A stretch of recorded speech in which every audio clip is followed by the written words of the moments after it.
നമസ്കാരം. ഇങ്ങനൊരാൾ ഓർമ്മയുണ്ടോ? അതായത് നിങ്ങളുടെ ബോസ് നിങ്ങൾക്ക് എല്ലാവർക്കും ഓരോ പണി ഏൽപ്പിച്ചു തന്നു. സേ ദ മാനേജർ എല്ലാവർക്കും ഓരോ പണി ഏൽപ്പിച്ചിട്ടുണ്ട്. ഏത് പണി ചെയ്താലും അത് ലാസ്റ്റ് തീർക്കുകയും അത് തീർക്കാതിരിക്കാൻ എന്തെങ്കിലും എക്സ്ക്യൂസ് കണ്ടുപിടിക്കുകയും ചെയ്യുന്ന ഒരാളാണ് മായ. അപ്പോൾ മായ അങ്ങനത്തെ ഒരു വ്യക്തിയാണ്, ഉടായിപ്പാണ് എന്ന് മനസ്സിലാക്കിയ മാനേജർ ടീം മീറ്റിംഗ് വിളിക്കുമ്പോൾ ആദ്യം തന്നെ വിളിക്കുന്നത് മായനെയാണ്. മായ, നീ നിന്റെ വർക്കൊക്കെ കംപ്ലീറ്റ് ചെയ്തോ? എല്ലാം റെഡിയാണോ? എനിക്കൊരു അപ്ഡേറ്റ് തരൂ എന്ന് പറയുമ്പോൾ മായ സങ്കടപ്പെടുകയാണ്. ബോസിന് എന്നോട് ഭയങ്കര ദേഷ്യമാണ്. ആ മാനേജർക്ക് എന്നെ കണ്ണെടുത്താൽ കണ്ടുകൂടെ, എന്നെ എപ്പോഴും ഇങ്ങനെ മെൻ്റലി ഹരാസ് ചെയ്തുകൊണ്ടിരിക്കുക, ടോർച്ചർ ചെയ്തുകൊണ്ടിരിക്കുക. മായ ഇങ്ങനെ പറയുകയാണെങ്കിൽ മായ വിക്ടിം കാർഡ് പ്ലേ ചെയ്യുകയാണ്. Okay, she's playing the victim card.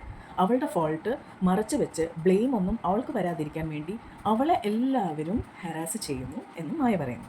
So this is playing the victim card. ഇനി സ്കേറ്റ് ബോർഡ്. സ്കേറ്റ് ബോർഡ് എന്താണെന്ന് അറിയാമോ? ഈ കുട്ടികൾ കളിക്കുന്ന ആ വീൽസ് ഒക്കെ ഉള്ള ഒരു സാധനമില്ലേ, അതിൽ കയറി ഇങ്ങനെ പോകുന്നത്, അതിനെയാണ് സ്കേറ്റ് ബോർഡ് എന്ന് പറയുന്നത്. ഓഫീസ് സെറ്റിങ്സിൽ സ്കേറ്റ് ബോർഡ് എന്ന് ഉദ്ദേശിക്കുന്ന ഒരു വ്യക്തിയാണ്. അതായത് കൂട്ടത്തിൽ നമ്മുടെ ചങ്ക് പോലെ കൂടെ നടക്കും. നമ്മൾ ആരെങ്കിലും കുറ്റം പറഞ്ഞാൽ കൂടെ നിന്ന് കുറ്റം ഏറ്റു പറയും. നമ്മൾ സന്തോഷിച്ചാൽ സന്തോഷിക്കും, ചിരിച്ചാൽ ചിരിക്കും. ഒരു മീറ്റിങ്ങിലൊക്കെ നമ്മുടെ കൂടെ ഇങ്ങനെ ഇരുന്ന് അധികം ഒന്നും സംസാരിക്കാതെ ഇരിക്കും. പക്ഷേ രഹസ്യമായിട്ട് ബോസിൻ്റെ ചെവിയിൽ കാര്യങ്ങൾ എത്തിക്കും.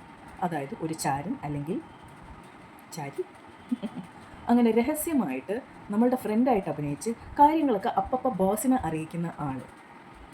That is called a skate board.